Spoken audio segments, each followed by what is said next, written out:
তো আর নিউট্রিশন পাবে, শরীরও স্ট্রং হবে। অল্প খেলেই পেট ভরে, ডাইজেশন ঠিক রাখে। MDH সোয়াটিন, আসল প্রোটিন। MDH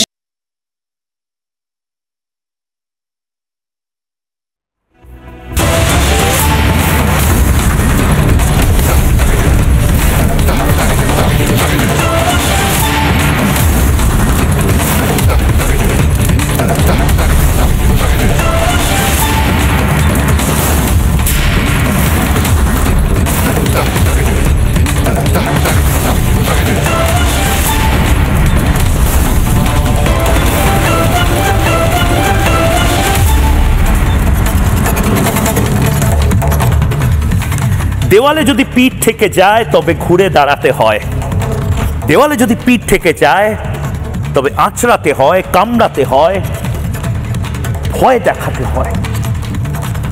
আর ভয়টা কখন দেখায় লোকে, বা হঠাৎ করে আক্রমণ কখন করা হয়? অরণ্যের প্রাচীন প্রবাদ মনে করুন। নমস্কার, জবাব চাই বাংলাতে আমি আবার ময়ূক রঞ্জন ঘোষ চলে এসেছি। 1 ঘন্টা যেটা মিনমিনে চ্যানেল আপনাদের দেখাবে না, আপনাদের ভাবাবে না, সেটা ময়ূক রঞ্জন ঘোষ ভাবাতে এসেছে। অরণ্যের প্রাচীন প্রবাদ মনে করুন। আমরা ভয় পেয়ে আক্রমণ করি না? কোনো পশু পাখি তারা হঠাৎ প্যানিকড হয়ে গেলে কামড়ে দেয় না? অরণ্যের প্রাচীন প্রবাদ মনে করুন। রিফ্লেক্স, কেউ মনে করছে এটাই তার শেষ লড়াই, কেউ মনে করছে যে এবার আর বুদির কেল্লা রক্ষা করা সম্ভব নয়। আক্রমণ আক্রমণ আক্রমণ আক্রমণ, আঁচড়াও, কামড়াও। অরণ্যের প্রাচীন প্রবাদ। অরণ্যের প্রাচীন প্রবাদ তো এটাও, যারা কনফিডেন্ট হয়, যারা জানে শত তলোয়ার আসুক, শত ক্ষত হোক, আমার কিছু হবে না, কারণ আমি বনের রাজা সিংহ। সিংহকে দেখবেন কেশরটা নিয়ে, সিংহীকে দেখবেন কেশরটা নিয়ে রিল্যাক্স বসে থাকতে, কুল একদম। কি হচ্ছে, কে আক্রমণ করতে আসছে, কে থাবা বসাবে, কোনো ভাবনা চিন্তা নেই। কারণ কিছু মানুষ, কিছু প্রাণী তারা কনফিডেন্ট হয়, কনফিডেন্ট না হলেই আসলে আক্রমণটা করতে হয়। অরণ্যের প্রাচীন প্রবাদ থেকে বাংলার বর্তমান রাজনীতিতে ফিরি। আমার কেন যেন মনে হচ্ছে তৃণমূল কংগ্রেস তার স্নায়বিক চাপটা ধরে রাখতে পারছে না।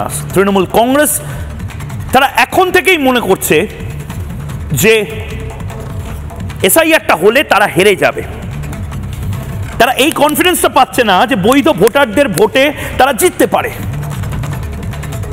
মমতা বন্দ্যোপাধ্যায় ভারতবর্ষের অন্যতম বর্ষীয়ান নেতা, মমতা বন্দ্যোপাধ্যায় নিজে বোধহয় কনফিডেন্স পাচ্ছেন না। মমতা বন্দ্যোপাধ্যায় নিজে বোধহয় টেনশনে রয়েছেন, এবং সে কারণে মমতা বন্দ্যোপাধ্যায় যে কথাগুলো বলছেন আমি আপনাকে শোনাবো।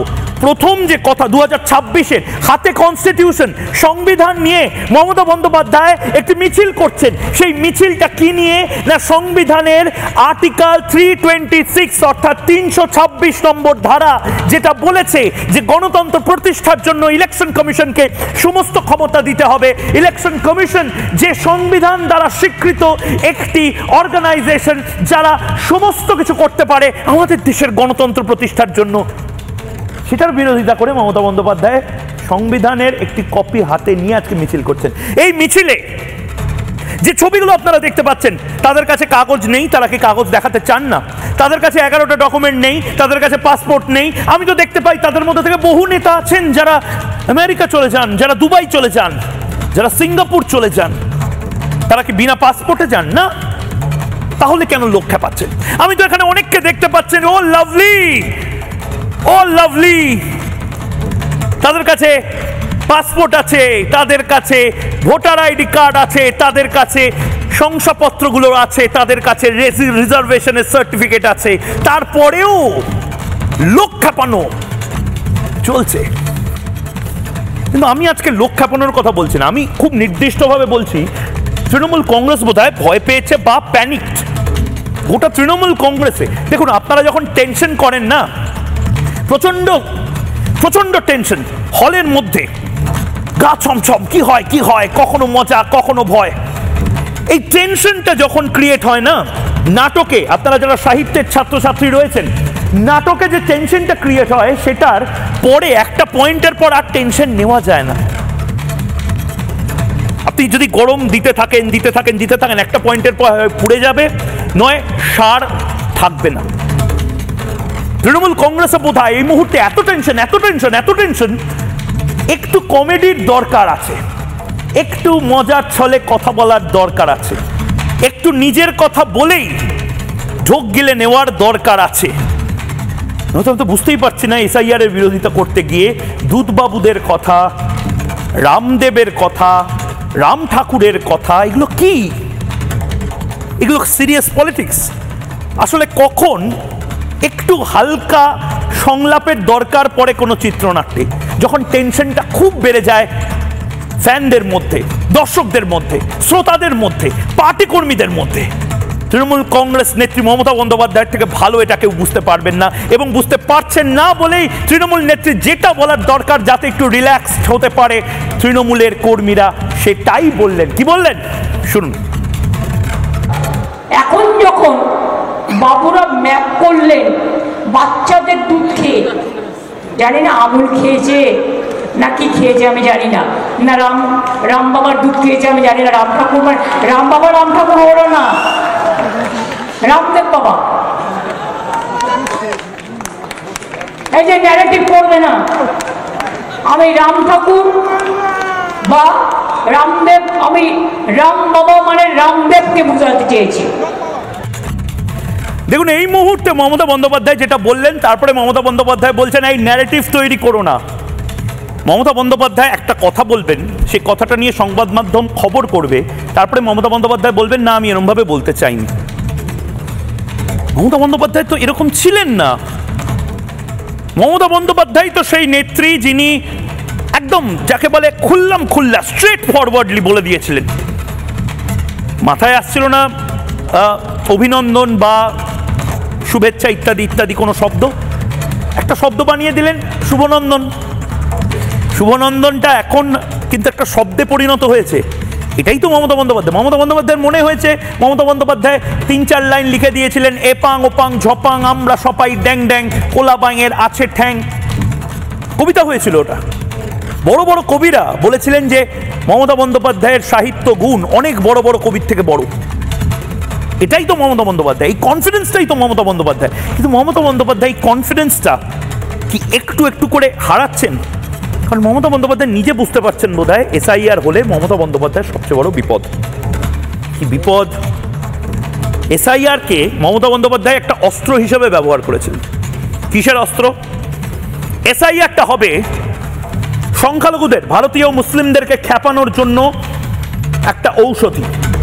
এসআইআরটা হবে বাংলার নমশূদ্রদের খেপিয়ে তোলার জন্য একটা ঔষধি। এসআইআরটা হবে বাংলাদেশ থেকে আসা উদ্বাস্তু হিন্দুদেরকে খেপিয়ে তোলা, যে দেখো তোমার নাম বেরিয়ে যাবে, বাদ চলে যাবে।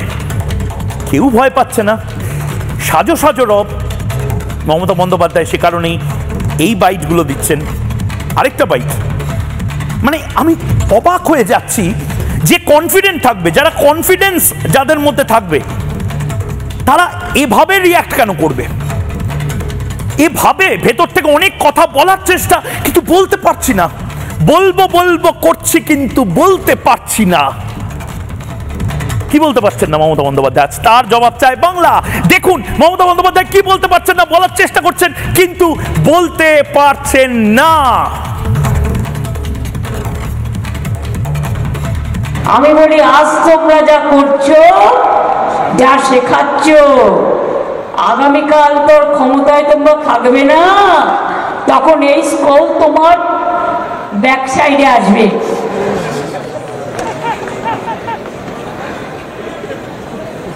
বাংলায় কিছু কিছু ভাষা আছে বলা যায় না, আর বলতেও চাই না। কি ভাষা আছে? বাংলায় কিছু কিছু ভাষা আছে যেগুলো বলা যায় না। আমি জানি না পাবলিক প্ল্যাটফর্ম থেকে কি এমন জিনিস যেটা বলা যাচ্ছে না। এটা কি বলা যাচ্ছে না? 3টে প্লেট, এটা কি বলা যাচ্ছে না?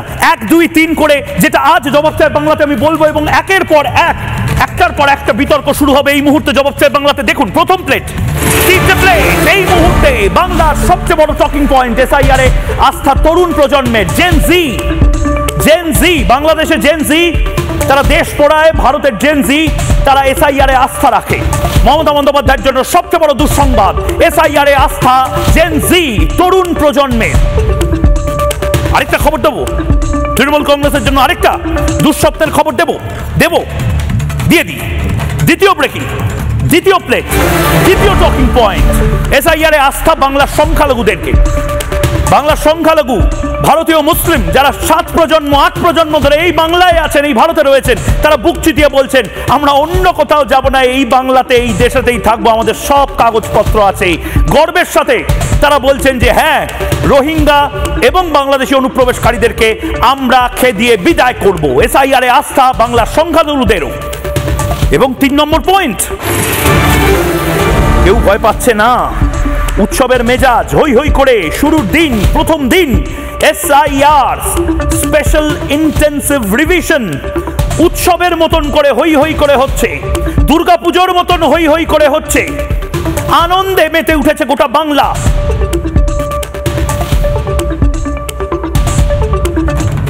যারা এই মুহূর্তে রয়েছেন তাদের সাথে আলাপ করব, কিন্তু তার আগে ভারতের সমস্ত সংখ্যাগুরু সংখ্যালঘু প্রত্যেককে বলবো এসআইআর বাঘ ভাল্লুক নয়। ভয় লাগছে, টেনশন হচ্ছে। দাদা আমি নিচ্ছে এক্ষুনি কিছুক্ষণ আগে রাস্তায় আমার 2 বোনের সাথে দেখা হলো। তারা বললো ময়ূকদা আমাদের কি হবে, আমরা কি বাংলাদেশ চলে যাবো? আমি শুধু বললাম যে তোমার বাবা মার নাম 2002-তে নেই, দাদু দিদার নাম নেই? বলছে হ্যাঁ আছে তো। তাহলে কেন জিজ্ঞেস করছো কেন? বলছে না ওই নেতারা বলছে। নেতারা যদি বলে দেয়, মুখ্যমন্ত্রী যদি বলে দেয়, বিগার প্রবলেম। এটার জন্যই তো বলছি আপনাকে আমাকে এক হয়ে লড়াইটা লড়তে হবে। ফেক নিউজের বিরুদ্ধে, এসআইআর নিয়ে লোক খেপানোর বিরুদ্ধে লড়তে হবে একসাথে। লড়াইটা এবার ন্যারেটিভের লড়াই, এবং মমতা বন্দ্যোপাধ্যায় সেই ন্যারেটিভের লড়াইতে বোধহয় ক্রমশ পিছিয়ে যাচ্ছেন, তাই জন্য ইউটার্ন নিচ্ছেন। ব্রেকিং নিউজ এই মুহূর্তে সবচেয়ে বড় ব্রেকিং নিউজ, মমতা বন্দ্যোপাধ্যায়ের ইউটার্ন। মমতা বন্দ্যোপাধ্যায় বোধহয় বুঝতে পারছেন এসআইআর আটকাতে পারবেন না, যদি কিছু ব্যালেন্স করা যায়। এসআইআর আটকাতে না পেরে মানুষকে ভয় দেখানো ব্যর্থ বলে এবার মমতা বন্দ্যোপাধ্যায়ের ইউটার্ন। এসআইআর হলে তৃণমূল হারবে, এটা কি মমতা বন্দ্যোপাধ্যায় বুঝতে পারছেন? বিপদ বুঝে এবার ভোটের পরে এসআইআর করার আকুতি মিনতি মমতা বন্দ্যোপাধ্যায়। এসআইআর হোক এখন বলছেন মমতা বন্দ্যোপাধ্যায়, কিন্তু ভোটের পরে হোক। মানে মমতা বন্দ্যোপাধ্যায় চাইছেন বাবা ভোটটা মিটে যাক, এই ভোটটা জান কবুল আর মান কবুল ভোট, এই ভোটটা মিটে যাক, তারপরে এসআইআর হোক। মমতা বন্দ্যোপাধ্যায় বা তৃণমূল কংগ্রেসের এখন মনের কথা, তৃণমূল কংগ্রেস কর্মীদের ক্যা গম হ্যায় জিসকো ছুপা রহে হো, মনের যে বেদনা, সে বেদনা এখন প্রকাশ পাচ্ছে। ফিসফাস হচ্ছে যে ঠিক আছে ভাই এসআইআর হোক, এসআইআর আটকাতে পারবো না। এসআইআর না হলে রাষ্ট্রপতি শাসন জারি হবে, মেয়াদ পূর্ণ যদি না করতে পারে রাষ্ট্রপতি শাসন জারি হবে, মিলিটারি দিয়ে এসআইআর হবে, ঠিক আছে হোক, 26-এর ভোটটা মিটে যাক। কিন্তু মজার কথা হচ্ছে ভারতবর্ষ তো এ কারণেই এক দেশ এক ভোটের কথা বলে, ওয়ান নেশন ওয়ান পোল। একদম এই কারণে এই প্রতি বছর একটা করে ভোট, বিধানসভা ভোট চলে গেল, তারপরে পুরসভার ভোট, পুরসভার ভোট চলে গেল, তারপরে পঞ্চায়েতের ভোট, পঞ্চায়েতের ভোট চলে গেল, আবার লোকসভার ভোট, লোকসভার ভোট চলে গেল, আবার বিধানসভার ভোট, বিধানসভার ভোট চলে গেল, আবার পঞ্চায়েতের ভোট, আবার কোনো ব্লকের ভোট, আবার কোনো সাব ডিভিশনের ভোট। আরে দাদা সারা বছর আমরা ভোট করবো, তাহলে উন্নয়নটাকে করবে, ডেভেলপমেন্টটাকে করবে? মমতা বন্দ্যোপাধ্যায় কি এটা ইউটার্ন নিলেন? রাজনৈতিক বিশ্লেষকরা কি বলছেন কমেন্ট করুন ময়ূককে। মমতা বন্দ্যোপাধ্যায় কেন বললেন ভোটের পরে এসআইআরটা হোক? কোন ভোটের পরে? সারা বছর তো আমাদের ভোট থাকে, প্রতি বছর তো আমাদের ভোট থাকে। 2027-এ করলে তো বলবেন নরেন্দ্র মোদী লোকসভা ভোটের আগে এসআইআর করছে, 2025-এ করছেন বলে বিধানসভার আগে হবে, পঞ্চায়েতের আগে হবে। কি বলছেন মমতা বন্দ্যোপাধ্যায় শুনুন। তাহলে ইলেকশনের 3 মাস আগে এসআইআর হয়, পরে কেন করছেন না? সব সহযোগিতা করে দেবো, সবার নাম আছে, চিন্তার কোনো কারণ নেই। 2002 মানে আমাকেও ভোটার লিস্টে নতুন করে নাম তুলতে হবে। যদি কেউ ভেবে থাকেন আমার নামটা আছে আর তুলতে হবে না, আমি এখনো এটা ক্লিয়ার নই। তার কারণ 2002-তে থাকলেও যে হবে তার কোনো ঠিক নেই, এক একবার এক এক রকম বলছে। 2002-তে তো অভিষেকেরও ভোটার লিস্টে নাম নেই, করতে হবে জন্মেছে তো অভিষেক অফিসে নমিন করে। হ্যাঁ, 2006-তে পুরো ভোট দিতে। এবার আপনারা ভাবুন, এই যারা ভাবছেন 2002 ইয়াং জেনারেশনকে কি করতে দেখুন। আমার খারাপই লাগছে, আমি তো মানে সরাসরি আবেদন করতে পারি না, আমি বেসরকারি চ্যানেলের একজন সামান্য সঞ্চালক। কিন্তু তৃণমূল কংগ্রেস যদি বেশি করে মিনমিনে চ্যানেল দেখে তাহলে অবশ্যই তৃণমূল কংগ্রেসের কোনো নেতা মন্ত্রী, তারা হাইকমান্ড, একদম সুপ্রিমো মুখ্যমন্ত্রী, তাকে বোঝাতে পারবেন না যে এসআইআরটা কি। 2002-তে আবার নতুন করে নাম তুলতে হবে কেন মাননীয় মুখ্যমন্ত্রীকে? মাননীয় মুখ্যমন্ত্রী শুধু কি মুখ্যমন্ত্রী? মাননীয় মুখ্যমন্ত্রী একটা সময়ের এমপি, মাননীয় মুখ্যমন্ত্রী একটা সময়ের এমএলএ, মাননীয় মুখ্যমন্ত্রী ক্যাবিনেট মিনিস্টার ছিলেন, মাননীয় মুখ্যমন্ত্রী মুখ্যমন্ত্রী, মাননীয় মুখ্যমন্ত্রী নন্দীগ্রামের ক্যান্ডিডেট ছিলেন, হেরে গেছেন, আবার বাইপোল উপনির্বাচনে ভবানীপুর থেকে দাঁড়িয়ে জিতে এসেছেন। আপনার মনে হয় মাননীয় মুখ্যমন্ত্রীর নিজের নাম, ডমিসাইল, এই সমস্ত কিছু না দেখে এত বছর, এতবার, প্রায় 6-7 বারের উনি জনপ্রতিনিধি, নির্বাচন কমিশন অ্যালাউ করে দিল? যে ক্যান্ডিডেটের নিজের নাম নেই সে ক্যান্ডিডেট কখনো অ্যালাউ হতে পারেন? 2002-তে মাননীয় মুখ্যমন্ত্রীর চারপাশে যারা এই মুহূর্তে রয়েছেন তারা এসআইআর নিয়ে প্রপার ব্রিফিং দিচ্ছেন না মমতা বন্দ্যোপাধ্যায়কে। এটা হয়তো সবচেয়ে বিপজ্জনক হয়ে যাচ্ছে, কারণ মমতা বন্দ্যোপাধ্যায়ের চারপাশে যে বলয়টা রয়েছে তারা এসআইআর নিয়ে পুরোপুরি ভুল বোঝাচ্ছে, এবং সেইটা আমার আপনার মধ্যেও ঢুকছে। আমার খারাপ লাগছে, কিন্তু কিছুটা হলেও আশার আলো দেখতে পাচ্ছি।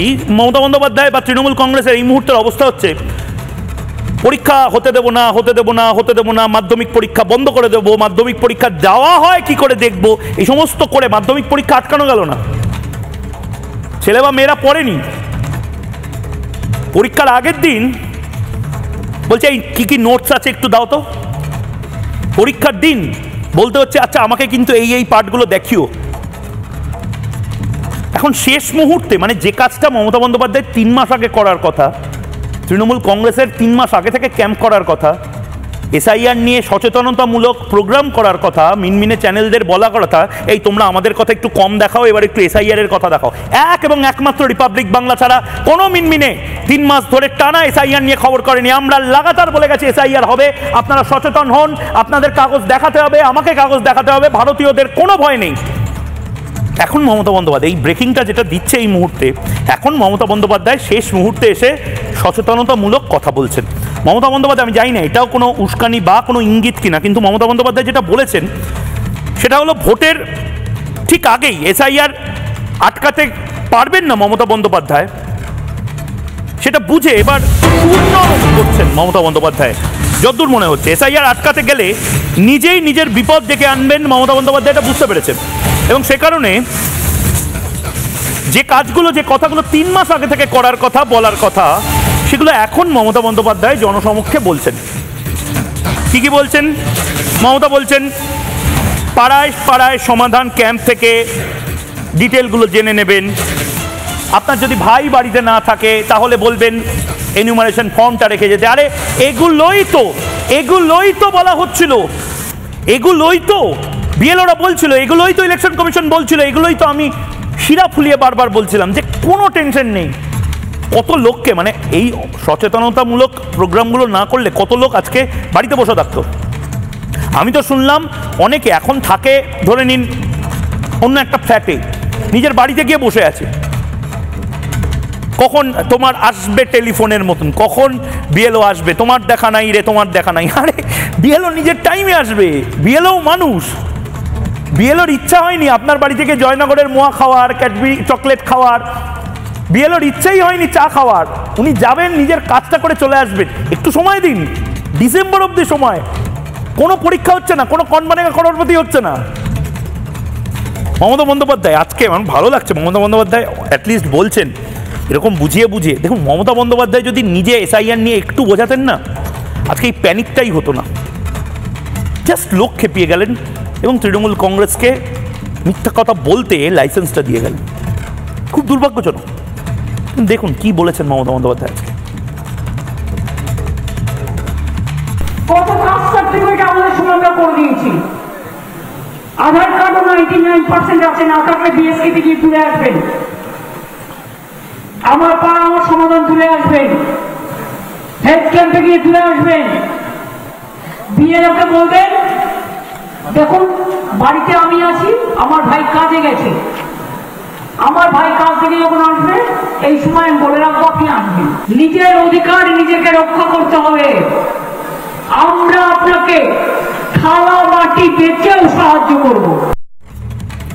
আমি কেন বলছি মমতা বন্দ্যোপাধ্যায় নিজে বুঝতে পারছেন, মানে মমতা বন্দ্যোপাধ্যায় যতটা অবধি লোক খেপানো বা ভয় দেখানোর তিনি পলিটিক্যালি দেখিয়েছেন, কিন্তু এসআইআর শুরু হওয়ার পরে যদি একটা জায়গাতেও বিএলওরা আক্রান্ত হয় তার সম্পূর্ণ দায় কিন্তু হবে মমতা বন্দ্যোপাধ্যায়। উনি পুলিশ মন্ত্রী, সম্পূর্ণ দায় হবে রাজীব কুমারের। একজন বিএলও, এই বিএলও কারা? বিএলও এখন সরকারি কর্মী, ইলেকশন কমিশনের ডেপুটেশনে আছে। মুখ্য সচিব যেভাবে সরকারি কর্মী, বিএলওরাও সরকারি কর্মী। একজন বিএলওকে ইন্টিমিডেট করা, থ্রেট করা বা এই এনুমারেশন ফর্মগুলো যদি চুরি করে নিয়ে যাওয়া হয়, ছিঁড়ে দেওয়ার চেষ্টা হয়, জ্বালিয়ে দেওয়ার চেষ্টা হয়, যেভাবে ব্যালট পেপার জ্বালিয়ে দেওয়ার কালচার শুরু করেছে এখানে বাংলায় কিছু দুষ্কৃতী, সম্পূর্ণ দায় হবে তৃণমূল কংগ্রেসের প্রধান যিনি মমতা বন্দ্যোপাধ্যায় তার। কেন বলছি? ইলেকশন কমিশন প্রথম দিন বলে দিয়েছে এই যে এই ধমক চমক, এগুলো ইলেকশন কমিশনের আওতাতেই নেই, এগুলো কনস্টিটিউশন, ভারতের সংবিধান, we the people of India, article 326 সহ বিভিন্ন ধারাতে উল্লেখ আছে, এটা করতে হবে। জেনজি বাংলাদেশে উচ্ছৃঙ্খলা করে, আর আমাদের যে দেশের জেনজি মাথা তুলে লড়াইটা করে। আমাদের দেশের সংখ্যালঘু মুসলমান ভাইয়েরা তারা চিৎকার করে বলছে আমরা থাকবো, আমরা ছিলাম, কিন্তু আমার থালায় আমি ভাগ বসাতে দেবো না। একদম ঠিক কথা বলছে, 120% ঠিক কথা বলছে। কেন আমি রোহিঙ্গাদের, বাংলাদেশিদেরকে আমার থালায় ভাগ বসাতে দেব? মমতা বন্দ্যোপাধ্যায় যেটা বললেন তার পেছনে নিশ্চয়ই কোনো কারণ আছে। কি কারণ? জ্ঞানেশ কুমার স্পেসিফিক কাটা কাটা হিন্দিতে কথাগুলো বলে দিয়েছে, শুনুন। वेस्ट बंगाल की बात एक बार दोबारा उठी है तो मैं एक बार और स्पष्ट करना चाहता हूं कि संविधान के अंतर्गत हर संवैधानिक संस्था को अपना दायित्व निभाना होता है। आर्टिकल 324 सब क्लॉज 6 के तहत मतदाता सूची तैयार करने के लिए या मतदान कराने के लिए जिन भी चुनावी कर्मियों की आवश्यकता चुनाव आयोग को होगी वो राज्य सरकार मुहैया करा के डेपुटेशन पर देने के लिए बाध्य है। इसी तरीके से कानून व्यवस्था की जो आपने बात की वो राज्य सरकार की संवैधानिक जिम्मेदारी है और मुझे इसमें कोई भी संकोच नहीं है कि हर राज्य सरकारें चुनाव आयोग की तरह ही अपनी पूरी संवैधानिक दायित्व का निर्वहन करेंगी और करती रही। এবং যেটা দিয়ে আমি শুরু করেছিলাম, আবারও বলছি, জেনজি ভরসা রাখছে এসআইআরে, ভারতীয় সংখ্যালঘুরা ভরসা রাখছে এসআইআরে। ভারতীয় সংখ্যালঘু সম্প্রদায়ের মানুষজন আজকে হই হই করে এসআইআরের অংশ হয়েছিলেন। আমি এক এক করে দেখাবো, কিন্তু তার আগে আমি দেখিয়ে নিতে চাই কে কে রয়েছে না আজ এখানে। জেনজি বা তরুণ প্রজন্ম, নতুন ভোটার গৌরাঙ্গ মাহাতো রয়েছেন, সোম সূর্য ব্যানার্জি রয়েছে, সাবানা খারুন এই মুহূর্তে রয়েছে দিনহাটা থেকে, নবীন দুবে বিএলও হিসেবে কাজ করছেন তিনি রয়েছেন, এবং মইদুল আলী মণ্ডল এই মুহূর্তে রয়েছেন। আমি প্রত্যেকের কাছে যাব, কিন্তু তার আগে আমি পার্ক সার্কাস থেকে, পার্ক সার্কাসে এলিনা আমাদের প্রতিনিধি কিছু প্রতিবেদন তুলে ধরেছিল, কি সেটা একবার দেখব। বুথ লেভেল অফিসাররা বাড়ি বাড়ি গিয়ে ফর্ম বিলি করছেন, ভোটারদের বুঝিয়ে দিচ্ছেন সম্পূর্ণ ফর্মটি কিভাবে ফিল আপ করতে হবে, অর্থাৎ এনুমারেশন ফর্ম যেটি রয়েছে সেই ফর্ম নিয়ে কিন্তু ভোটারদের বাড়ি বাড়ি তালিকা মিলিয়ে বিএলওরা পৌঁছে যাচ্ছেন। আমি এই মুহূর্তে রয়েছি পার্ক সার্কাস এলাকায়, কথা বলবো সরাসরি যিনি বিএলও রয়েছেন তার সঙ্গে। আদিবাবু, একটু আগে আপনার সঙ্গে কথা হচ্ছিল, গোটা বিষয়টি আপনারা বোঝাচ্ছেন, সকাল থেকে কাজ হচ্ছে, দুটো ফর্ম করে দেওয়া হচ্ছে, একটা ফর্ম ফিল আপ করতে হবে আর একটা রিটার্ন করতে হবে, ঠিক আছে? এরকম কিন্তু কিছু অসুবিধা হচ্ছে না, নাম পাওয়াই যাচ্ছে। একটু আগে 1-2 দিন পরে দেখুন কি হবে। আজকে তো প্রথম দিন আছে, হ্যাঁ, এখন অব্দি তো কিছু অসুবিধা হবে। কিভাবে দেখছেন গোটা বিষয়টা, এসআইআর প্রক্রিয়াটাকে? সকাল থেকে বিএলওরা বিভিন্ন বাড়ি যাচ্ছেন, এবার আপনাদের বাড়িও এসেছে, আপনারা ফর্ম ফিল আপ করছেন, তো কোনো জায়গায় বুঝতে কিছু সমস্যা হয়েছে? একটা আমরা কথা শুনছিলাম কয়েকদিন আগেও যে যদি ভোটার লিস্টে নাম না পাওয়া যায় সেক্ষেত্রে আপনাদের যদি আবারও ফিরে যেতে হয় কোনো জায়গায়, কলকাতার বাসিন্দা আপনাদের অনেক রাজনৈতিক দল সেটা বলেছে, তো সেই জায়গা থেকে কি মনে হয় কোনো সমস্যা হতে পারে আগামী দিনে? না, সমস্যা ঠিক মতো বুঝতে পারছেন আপনারা? এই ফর্ম বুঝতে কোনো সমস্যা বা কোনো অসুবিধা কি হচ্ছে ম্যাডাম? বিএলও ঠিকভাবে বুঝিয়ে দিচ্ছেন আপনাদের? আচ্ছা, প্রথম থেকে অনেক যারা পার্টি রয়েছে, মানে রাজনৈতিক যারা দল, তৃণমূল, তারা অনেক সময় বলেছে যে আপনাদের নাম যারা, অর্থাৎ সংখ্যালঘু যারা পরিবার রয়েছে তাদের নাম ভোটার তালিকায় হয়তো থাকবে না, এসআইআর হলে বাদ যেতে পারে, তো সেই জায়গা থেকে কোনো ভয় বা কোনো আতঙ্ক এই ফর্ম নিয়ে কি আপনাদের মনে হচ্ছে, নাকি সবটা সুন্দর করে বুঝতে পারছেন? আপনাদের কোনো ভয় নেই, আতঙ্ক নেই? লিস্টে নাম আছে, নথি বা আপনাদের নাম তালিকায় এখনো পর্যন্ত দেখতে পাচ্ছেন নিশ্চয়ই, তাহলে সেক্ষেত্রে আপনাদের কোনো ভয় নেই। এসআইআর নিয়ে আপনারা কি বলবেন, এটাকে আপনারা সমর্থন করছেন না করছেন না? মানে এটা আপনাদের ঠিক মনে হচ্ছে? এসআইআর ঠিক মনে হচ্ছে? মইদুল আলী মন্ডল এই মুহূর্তে রয়েছেন আমার সাথে স্টুডিওতে। মইদুল ভাই, আপনার কি ভয় লাগছে? আপনাকে বাইরে চলে যেতে হবে, আমাকে বাইরে যেতে হবে, এরকম কিরকম মনে হচ্ছে কিছু? ফার্স্ট অফ অল বলবো ধন্যবাদ জানাবো রিপাবলিক বাংলাকে, যাকে আমার বলার জন্যে, বলতে দেওয়ার সুযোগ করে দেওয়ার জন্যে। ভয়ের কোনো বাতাবরণ এখনও সৃষ্টি হয়নি, কারণ আমরা আদি এখানকার মুসলিম, আমাদের ভয়ের কোনো ব্যাপারই নেই। আমাদের অনেক বছর আগে থেকে, স্বাধীনতার আগে থেকে আমরা এখানে আছি, স্বাধীনতার আগে থেকে দাদু ঠাকুরদার থেকে শুরু করে সবার আমাদের ভোটার তালিকায় 2002 সালে নাম আছে, এখনও পর্যন্ত আছে, এবং সেই জায়গায় দাঁড়িয়ে আমাদের ভয়ের কোনো ব্যাপার নেই। ভয় আমি আগেও বলেছি, এখনও বলছি, আগামী দিনও বলবো, যে ভয় পাওয়ার কারণ আমাদের নেই। আমরা ভারতীয় মুসলিম, আমরা রাষ্ট্রবাদী মুসলিম, এবং আমাদের ভয় পাওয়ার কোনো কারণ নেই। ভয় পাওয়ার কারণ একজনের আছে, যারা রুলিং পার্টি, তাদের দুধেল গায়েরা চলে যাচ্ছে, তাদের ভোট ব্যাংক কমে যাচ্ছে, তারা ভয় পাবে, এবং ভয় পাবে বাংলাদেশি মুসলিমরা এবং রোহিঙ্গা মুসলিমরা। এদের ভয় পাওয়ার কারণ আছে, আমাদের ভয় পাওয়ার কোনো কারণ নেই, কারণ আমরা এখানকার আদি, এখানে ছিলাম, আছি, থাকবো। সেই কনফিডেন্সটা আমাদের মধ্যে আছে এবং ছিল, যে আমাদের এখান থেকে কেউ পার করবে না, কেউ তাড়াবে না। কেন তাড়াবে আমাদের? আমরা স্বাধীনতার আগে থেকে আছি, এখনও এখানে থাকবো। আমাদের দাদু ঠাকুরদারও এখনও পর্যন্ত লিস্টে নাম আছে, আমার নিজেরও লিস্টে 2002 সালের ভোটার লিস্টে নাম আছে। তো আমি কেন যাব? আমি ভয় পাবো কেন? আমি কেন ভয় পাবো? আমার ভয় পাওয়ার কোনো কারণই নেই, কোনো কারণ নেই আমার ভয় পাওয়ার। সেই জন্য আমি কোনো ভয় পাচ্ছি না, এবং আমি চাই এসআইআর হোক। আমরা তো বরাবরই বলে এসেছি এসআইআর হোক। এসআইআর হলে আমাদের ভালো, ভারতীয় মুসলিমদের ভালো। কেন বাংলাদেশ থেকে এসে যারা আমাদের অধিকারে ভাগ বসাচ্ছে, এবং আমাদের রোহিঙ্গারা যারা ভারতে ঢুকে যারা আমাদের অধিকারে ভাগ বসাচ্ছে, আমাদের যেটা প্রাপ্য ছিল সেখানে ওরাও একটা অংশীদার হয়ে যাচ্ছে, সেখানে আমরা বঞ্চিত হয়ে যাচ্ছি। সেই কারণেই আমরা চাই যে এসআইআর হোক, এবং এসআইআরের মাধ্যমে যারা ভারতীয় মুসলিম, যারা দেশকে স্বাধীনতার পর থেকে যারা দেশকে ভালোবেসে এখানে থেকে গেছে, এই মাটিতে জন্মেছে, এই মাটিতেই কবরস্থ হয়ে গেছে, তারা এখানে ছিল, আছে, থাকবে, তাদের ভয় পাওয়ার কোনো কারণ নেই। এসআইআর হোক, আমাদের অধিকার আমরা পুরোটাই নেব, এবং ভারত সরকার যে অধিকার সবার জন্য রেখেছে, সংখ্যালঘু মুসলিমদের জন্য রেখেছে, শুধু ভারতীয় সংখ্যালঘু মুসলিমদের জন্য রেখেছে, সেই অধিকার আমরা চাই।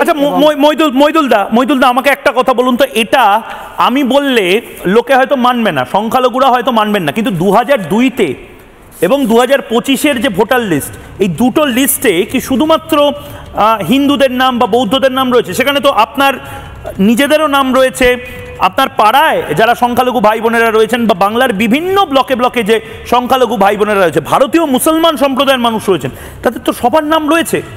তা আতঙ্কের কারণটা কি আমি তো বুঝতে পারছি না। আতঙ্কের কারণ আমি আগেও বলেছি, এখনও বলছি যে আতঙ্কের কারণ আমাদের কোনো কারণই নেই আতঙ্কের হওয়ার, আতঙ্কিত হওয়ার কোনো কারণ নেই। আমরা যারা আদি ওখানকার, আমরা যে জায়গায় কনস্টিটিউশনের মধ্যে আমরা থাকি, তা আমরা ভয় পাওয়ার কোনো কারণ নেই। ভয় পাবে, আমি আগেও বলেছি এখনও বলছি, ভয় পাবে তৃণমূল সরকার, ভয় তাদের দুধের গাইগুলো চলে যাচ্ছে। ভোটার যারা ভোট ব্যাঙ্ক করে রেখেছে, যাদের ভোট ব্যাঙ্ক করে রেখে যারা বরাবর যারা জিততো, যেখানে হারার কথা সেখানে জিততো, শুধু এই ঘুষবাইটিদের জন্য জিততো, এইসব ভোটারদের জন্য, বাংলাদেশি এবং রোহিঙ্গা ভোটারদের জন্য জিততো, সেই জায়গাটায় দাঁড়িয়ে তারা চলে যাচ্ছে, মানে ভয় তারা পাবে। আমরা ভারতীয় মুসলিম আমরা পাবো না।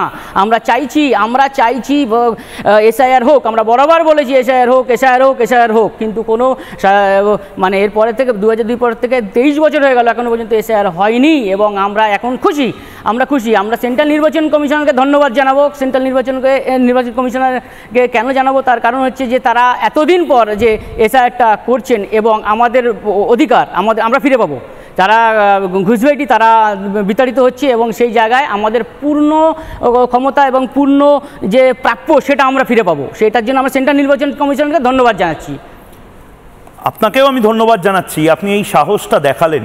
গোটা বাংলা আজকে, আপনি ধারণা করতে পারছেন না, গোটা ভারত আপনাকে দেখছে, বহু সংখ্যালঘু ছেলেমেয়েরা দেখছেন, বহু মানুষ দেখছেন, যারা হয়তো এইটুকু চাইছিলেন যে মইদুল ভাইয়ের যদি কোনো ভয় না থাকে, সাবিনা বোনের যদি কোনো ভয় না থাকে, আমার কেন ভয় থাকবে? আমার দাদু ঠাকুরমা, তার দাদু ঠাকুরমা, তারা সবাই এই বাংলার, এই দেশের, আমার দাদি, আমার দাদা, তাদের নাম যদি থাকে, আমার লিঙ্কেজ কে আটকাবে?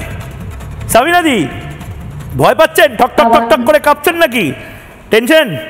সাবিনা খাতুন, নমস্কার। নমস্কার শাবানা খাতুন, আমার নাম শাবানা খাতুন। হ্যাঁ, শাবানা খাতুন দি বলুন। বন্দে মাতরম, ভারত মাতা কি জয়। ভারত মাতার জয়। ভারতবাসী সবাই, ভারতবাসী হিসেবে আমরা সবাই গর্বিত। তারপরেও যারা আমার সংখ্যালঘু ভাই বোনেরা আছে তাদের জন্য আসসালামু আলাইকুম। আমি দিনহাটা থেকে বলছি। আর এসআইআর নিয়ে যারা বেশি চিন্তিত তারা সবাই কম বেশি তৃণমূলের ছত্রছায়ায় রয়েছেন। আর ভারতবর্ষ তো কোনো ধর্মশালা না, এখানে যে কেউ এসে আমাদের যে অধিকার আছে সেই অধিকারে তারা জায়গা করে নেবে, আর আমরা দেবও না। এটা আমি একজন সংখ্যালঘু পরিবার থেকে উঠে আসা মেয়ে হিসেবে বলছি, ভারতবর্ষ সত্যি ধর্মশালা না। কারণ যে কেউ বাংলাদেশ থেকে, অন্য দেশ থেকে এসে আমার দেশের মধ্যে তাদের বাড়ি করবে বা তারা ভাগ বসাবে, আর আমাদের যেগুলো প্রাপ্য জিনিস আছে সেগুলো থেকে আমরা ধীরে ধীরে ধীরে ধীরে বঞ্চিত হচ্ছি। আমরা সেটা কখনোই হতে দিব না। যারা যারা ভারতীয় মুসলিম, যারা যারা রাষ্ট্রবাদী মুসলিম ভারতবর্ষে, তারা কোনোদিনও কখনো এই জিনিসটাকে প্রশ্রয় দেয় না।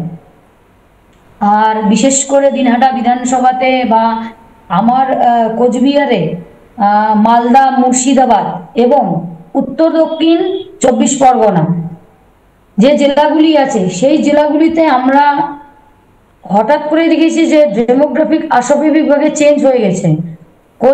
এমনকি কোচবিহারের যে বিধানসভাগুলো আছে সেই বিধানসভাগুলোতে 2021-এর পর 30% মুসলিম ভোট বেড়ে গেছে হঠাৎ করে, সেটা 2021-এর পর বেড়ে গেছে। তো এই ভোটগুলো কোথা থেকে? এই যে ভোটটা 30% মুসলিম ভোট বা সংখ্যালঘু ভোট, যেই ভোটটা হঠাৎ করে কোচবিহার জেলার বিধানসভাগুলোতে বেড়ে গেল, তারা কোথা থেকে আসলো সেটা আমাদেরকে বের করতে হবে। সেটা নির্বাচন কমিশন এখন যেহেতু এসআইআর এর মাধ্যমে সবকিছু করেছে। গতকালই আমি একটা নিউজে দেখলাম, আমারই কোচবিহার জেলাতেই হঠাৎ করে কিছু মুসলিম যারা ভোট দেয় বা ভোট দিয়েছে, তাদের ভোটার লিস্টে যখন বিএলও বা কেউ গেছে তদন্ত করতে, তারা সেই জায়গাতেই নেই। তারা কোথায় গেল? আমাদের কাছে প্রশ্নটা হচ্ছে এটাই, তাদেরকে এতদিন কারা প্রশ্রয় দিয়েছে এবং তারা কিভাবে এতদিন থেকে আমাদের অধিকার কেড়ে নিয়ে তারা আমাদের ভারতবর্ষের মাটিতে এতদিন খাওয়া থাকা শুরু করে সবকিছু উপভোগ করছে। কিন্তু আমরা যারা ভারতীয় মুসলিম, আমার দাদু বা আমার ঠাকুরদা, আমার বাবা মা 2002 সালে যেহেতু বলেছে নির্বাচন কমিশন দেখাতে হবে, আমি গত 4-5 দিন আগে সেটা দেখেছি। 2002 এর যা লিস্ট আছে ভোটার লিস্টে, তাতে আমার বাবার নাম, আমার দাদুর নাম এবং আমার ঠাকুমার নাম, সবারই নাম আছে। তো এখানে যারা যারা ভারতবর্ষের মুসলিম, রাষ্ট্রবাদী মুসলিম, যারা তাদের 3 পুরুষ 4 পুরুষ এখানে তারও বেশি হবে এখানে রয়ে গেছে, তাদের তো ভয়ের কোনো ব্যাপার নেই। তাহলে ভয়টা কার? আর এই যে সরকার এইদিকে মিছিল বের করতেছে যে SIR হতে দেবে না, অথচ তারা প্রতিটি বুথে তাদের BLO 2 যারা কাজ করবে তাদেরকেও রেডি করেছে। আপনারা দেখেছেন নিউজে অভিষেক বন্দ্যোপাধ্যায় থেকে শুরু করে মমতা ব্যানার্জি কি বলেছেন। তো আমাদের প্রশ্ন একটাই, তারা SIR-টা কেন হতে দেবে না? SIR-টা হলে সমস্যাটা কোথায়? আমরা যারা মুসলিম এখানে, আমাদের পূর্বপুরুষ জন্মগতভাবে এখানে রয়েছে, আমাদের কোনো ভয় হচ্ছে না, তাহলে এরা, এই সরকার কাদেরকে উস্কানোর চেষ্টা করতেছে, কাদেরকে বাঁচানোর চেষ্টা করতেছে? এই সরকার ভালো করে জানে SIR হলে এখানে যত ভুয়ো ভোটার আছে, মৃত ভোটার আছে, সবারই নাম বাদ করবে, সরকারের ভোট ব্যাংকও অটোমেটিক কমে যাবে। এটা হচ্ছে এই সরকারের, বর্তমান সরকারের চিন্তাধারায়। তারা এই চিন্তাতে সম্ভবত তাদের ঘুমও হচ্ছে না, এটা বলা চলে। নবীন দুবে এই মুহূর্তে রয়েছেন, BLO হিসেবে কাজ করছেন। নবীনদা, ব্যাপক সাড়া পড়ছে, আমাদের কাছে এক এক করে ব্রেকিং নিউজও আসছে। আজকের দিনটা কিরকম গেল? আজকের দিনটা খুব মানে কি ভালোই গেছে। ভোটাররা খুবই এক্সাইটেড, মানে কি সবাই আসছে, কোনো এরকম কোনো কিছু রেগে যাচ্ছে, কারোর মধ্যে ভয় আছে, রেগে যাচ্ছে, গালাগালি দিচ্ছে, এরকম কিছু হচ্ছে না? না, এরকম কিছু নেই। বাহ, ভালো এনভায়রনমেন্ট, লোকেরা খুশি হয়ে ফর্মটা নিচ্ছে বা সাহায্য করছে আমাদেরকে উল্টো, কি হ্যাঁ স্যার আবার নাম খুঁজতে সাহায্য করছে।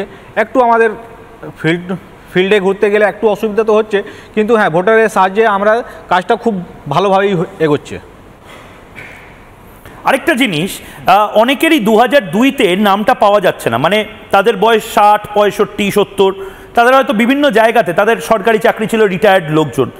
এবার তাদের 2003-এ ভোটার লিস্টে বা 4-এ ভোটার লিস্টে নাম আছে, এই ক্ষেত্রে কি হবে? না, যদি তারা কাজের ক্ষেত্রে অন্য জায়গায় ছিল, এইখানে চলে এসছে, অসুবিধা কোনো কারণ নেই। কারণ কি ওদের নাম কোথাও না কোথাও ছিল, সেটা আমরা অনলাইন থেকে ইআরও স্যাররা বা ম্যাডামরা ওনারা বার করে নিচ্ছে। যেখানে শুধু বাংলা না, সারা ভারতবর্ষে যেখানেই ওনারা কাজ করুক, ওইখান থেকে লিস্টের নাম তুলে নিচ্ছে। আর যদি না থাকে, তা সত্ত্বেও অনেকগুলো ডকুমেন্টস আছে যেটা ইজিলি অ্যাভেলেবল, ওরা দিলে কোনো অসুবিধা নেই, ওদের নামটাই ভোটার লিস্টেই থাকবে। বেশ বেশ, আমি নির্দিষ্টভাবে দুজন এই মুহূর্তে রয়েছেন, তাদেরকে আমি জেন জি বলবো না তরুণ প্রজন্ম বলবো, নতুন যৌবনের দুধ বলবো আমি জানি না, কিন্তু সোমসূর্য ব্যানার্জি এবং গৌরাঙ্গ মাহাতো রয়েছেন। আমি সোমসূর্যর কাছে প্রথমে যাচ্ছি। বাংলাদেশের জেন জি তারা দেশ পোড়ানোর কথা বলে, আর এই জেন জি, আমাদের ভারতের বা বাংলার জেন জি, তারা হই হই করে SIR-এর অংশ শুধু হচ্ছে না, চিৎকার করে বলছে I support SIR, I love SIR। কেন জেন জির এই সাপোর্টটা, কেন তোমার মনে হয়? বাংলাদেশের জেনজি কি করছে জানি না, তবে ভারতের জেনজি কিন্তু ভারত মাতা কি জয় বলে শুরু করে। যাই হোক, SIR মানে হচ্ছে স্পেশাল ইন্টেন্সিভ রিভিশন। এবারে যারা এই স্পেশাল ইন্টেন্সিভ রিভিশনের বিরোধিতা করছে, তারা আবার একটা বিশেষ ধরনের SIR-কে সাপোর্ট করে, সেটা হচ্ছে সেভ ইললিগ্যাল রিগিং। যারা রিগিংয়ের রাজনীতি করে, যারা রিগিং করে ভোটে যেতে, তাদের স্পেশাল ইন্টেন্সিভ রিভিশনের থেকে সমস্যা। SIR কারু নাগরিকত্ব কেড়ে নেবে না। SIR শুধুমাত্র ভোটার ডিলিশনের জন্য নয়, SIR-এ যারা বৈধ ভোটার তাদের নাম অ্যাডও করা হচ্ছে। যেমন বিহারে যেটা হয়েছে কি 68 লাখ ভোটারকে বাদ দেওয়া হয়েছে এবং 21 লাখ ভোটারের নাম কিন্তু অ্যাড করা হয়েছে।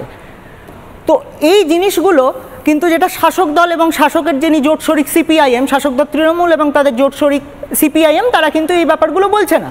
তারা বলছে নাম বাদ দিয়ে দেওয়া হবে, মতুয়াদের নাম বাদ দিয়ে দেওয়া হবে, সংখ্যালঘুদের নাম বাদ দিয়ে দেওয়া হবে। না, আপনি যদি এই দেশের বৈধ ভোটার হন, আপনার নাম বাদ দেওয়া হবে না। আর যদি ভুলবশত বাদ দিয়ে দেওয়া হয়েও থাকে, আপনার নাম আবার যেটা তারপরে যেটা রিভিশন হয় সেখানে আবার অ্যাড হয়ে যাবে। যেমন বিহারে 21 লাখ নাম আবার অ্যাড হয়েছে। এই ফেক নিউজ বা এই যে প্রোপাগ্যান্ডাগুলো, এগুলো আমাদের আটকাতে হবে। কারণ SIR-এর বিরোধিতা যারা করছে তারা কিন্তু স্বচ্ছতাকে ভয় পায়। এসআইআর কিন্তু শুদ্ধ ভোট, শক্ত গণতন্ত্র এবং সুরক্ষিত ভবিষ্যতের কথা বলে। আজকে এই দেশটা, এরা বলে না দেশটা কারু বাপের নাকি, সত্যি তো দেশটা কারু বাবার না, দেশটা সবার। এই দেশটা ধর্মশালা নয়, এই দেশটা শুধুমাত্র ভারতীয়দের, এবং ভারতীয়র মধ্যে ভারতীয় হিন্দু, জৈন, বৌদ্ধ, খ্রিস্টান, মুসলিম সবাই পড়ে, বাংলাদেশি বা রোহিঙ্গাদের জন্য নয়। আজ তৃণমূল কংগ্রেস বহু ভুলভাল কথা বলছে, সিপিআইএম বহু ভুলভাল কথা বলছে। আমি তাদের জিজ্ঞেস করতে চাই, এসআইআর স্বচ্ছভাবে হলে ভয়টা কার? আপনাদের ভয়টা কিসের? স্বচ্ছতার না দায়বদ্ধতার? কিসের ভয়? এসআইআর হতে দিন। বিএলওদের অনেক জায়গায় দেখছি ধমকানো হচ্ছে। কেন ধমকানো হচ্ছে? তাদের স্বচ্ছভাবে কাজ করতে দিন। ঠিক ঠিক। আমি একটা সত্যি ভোটে জিতে থাকেন তাহলে আপনাদের তো ভয় নেই। আপনারা যদি ভোট বক্স রিগিং করে যেতেন তবে আপনাদের ভয়। একদম তাহলে রিজাইন করুন। 2002 আপনি বলেছিলেন সিপিএমকে রিজাইন করতে, যখন 28 লাখ ভোট ডিলিট করা হয়। এখন আপনি তাহলে রিজাইন করে দিন। আমি একটা ব্রেকিং নিউজ নেব এই মুহূর্তে। আরও আপডেটেড ইনফরমেশন আসছে।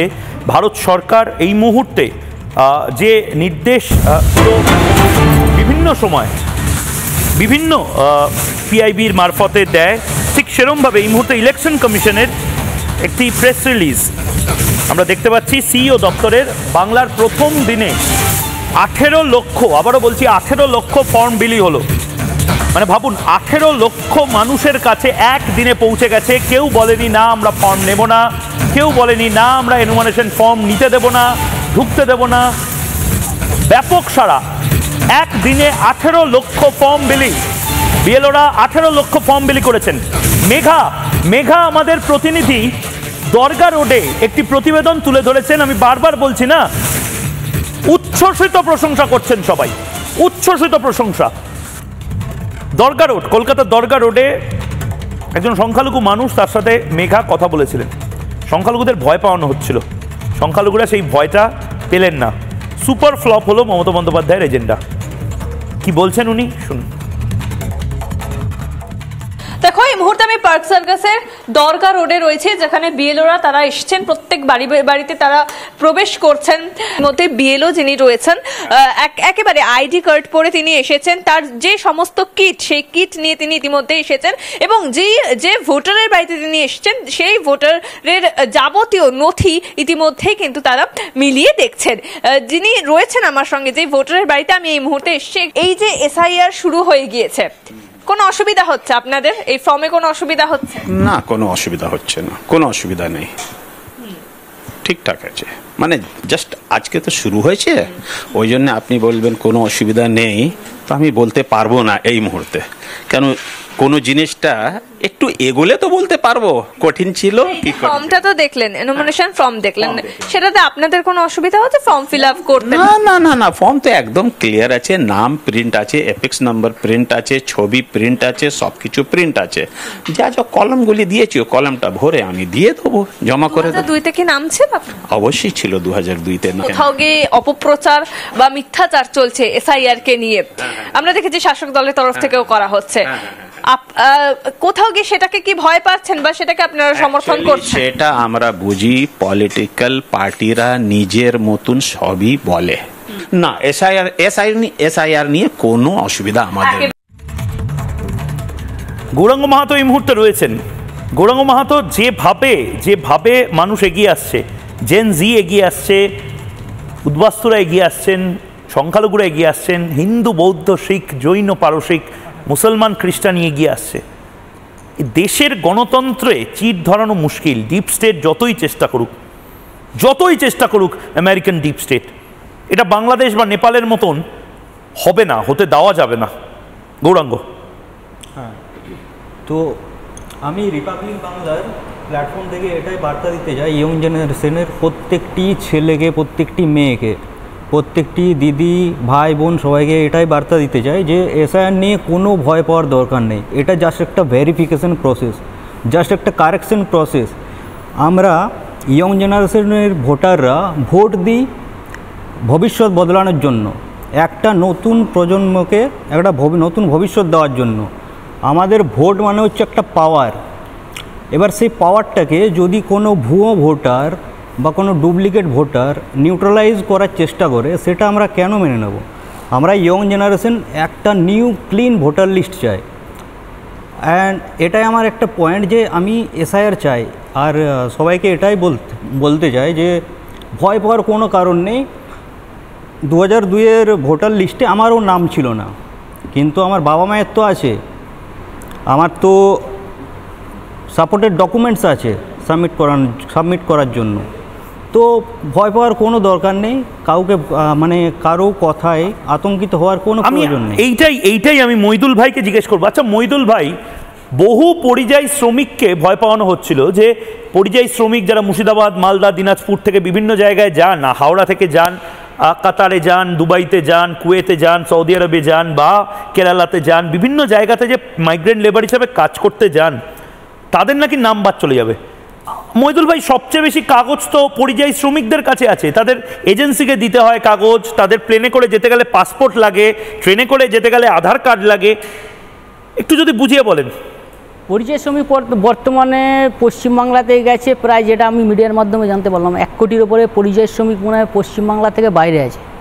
পশ্চিমবাংলা থেকে বাইরে আছে পরিযায়ী শ্রমিক, তার মধ্যে 90%, 80%, 90%ই মুসলিম সংখ্যালঘু ভাইরা। তাহলে সংখ্যালঘু ভাইরা যাকে এতদিন ভোট দিয়ে জিতিয়ে সরকার গঠন করলো, সেটা বামপন্থীদের ক্ষেত্রেও আছে, 34 বছর শাসন করেছে এবং এই 14.5 বছরের শাসনকালে এই তৃণমূল সরকারের সংখ্যালঘু ভাইরাই তো জিতিয়ে তাকে এনেছে। কিন্তু সংখ্যালঘু ভাইদের আজ যে দুর্দশা সেটা ওনাদের চিন্তা করতে হবে। সবচেয়ে কাগজ বেশি ওনাদের কাছে, এটা বললেন দাদা ঠিক, সবচেয়ে কাগজ বেশি, কেন ওনারা তো আদি এখানকার মানুষ। যারা সংখ্যালঘু ভাই বোনরা, তারা তো যারা ভারতীয় মুসলিম, তারা তো এখানকার, তাদের সবচেয়ে বেশি কাগজ। তারা দুবাই, কাতার যাচ্ছে, কীভাবে যাচ্ছে? তাদের প্রপার কাগজ না থাকলে তারা কী করে যাচ্ছে? তাদের প্রপার কাগজ, তাদের তো ভয় পাওয়ার কোনো কারণ নেই। তারা সরকার গঠন করেও তা সত্ত্বেও তারা কিন্তু বাইরে তারা পরিযায়ী শ্রমিক হিসেবে কাজ করতে যেতে হচ্ছে। কিন্তু আমাদের বর্তমান সরকার যিনি আছেন, তিনি কিন্তু 2011 সালে ক্ষমতা আসার আগে বলেছিলেন, তাদের ইশতেহারে বলেছিলেন যে মুসলিমদের দুর্দশা, সাচার কমিটির রিপোর্ট অনুযায়ী মুসলিমদের দুর্দশা 2006-এ করুণ অবস্থা। সেখানে আমি যদি ক্ষমতায় আসি, তাহলে আমি মুসলিমদের উচ্চশিক্ষায় শিক্ষিত করার জন্য 10,000 নতুন মাদ্রাসা করে দেবো। এটা উনি ঘোষণা করেছিলেন। বেশ 10,000 নতুন মাদ্রাসা করে দেবো। আমি বলছি 10,000 নতুন মাদ্রাসা তো দূরের কথা, একটা মাদ্রাসা নতুন হয়নি, 10,000 নতুন মাদ্রাসা করতে হবে না। বর্তমান সরকার, তৃণমূল সরকার যদি 10,000 মাদ্রাসার জায়গায় 10টা ইংলিশ মিডিয়াম স্কুল করে দিতেন মুসলিমদের জন্য, মনে করতাম যে সংখ্যালঘু মুসলিমদের জন্য উনি কিছু করেছেন। শুধু 14.5 বছরে আমার মনে হয় না কিছু করেছেন উনি, কোনো কিছু। আমরা বঞ্চিত ছিলাম, আছি, এখনও পর্যন্ত আছি। যতক্ষণ না এই পশ্চিমবাংলায় সরকার পরিবর্তন হবে, মুসলিমদের কোনো উন্নয়ন হয়নি আর হবে না। এবং এইটাই আমার বলার, যে আজ যদি সিঙ্গুরে টাটার ফ্যাক্টরিটা হতো, সেখানে কি শুধুমাত্র হিন্দু বা জৈনরা কাজ পেত? সেখানে কি মুসলিমরা কাজ পেত না? আজকে যদি সেমিকন্ডাক্টর প্ল্যান্টটা হয় ভাঙড়ে, সেখানে সবচেয়ে বেশি তো ভাঙড়ের ছেলেমেয়েরা কাজ পাবে।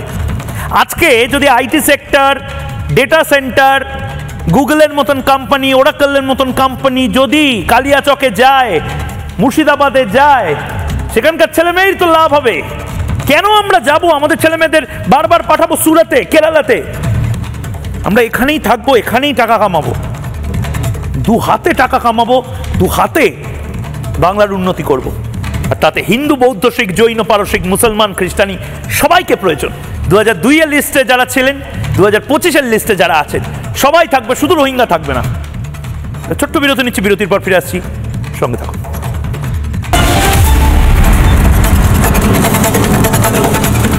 চায়ের আসল স্বাদ শুধু MDHT+ থেকেই আসবে। মাথায় দেখো লবঙ্গ, এলাচ দিয়ে ভরপুর MDHT+ মশলা।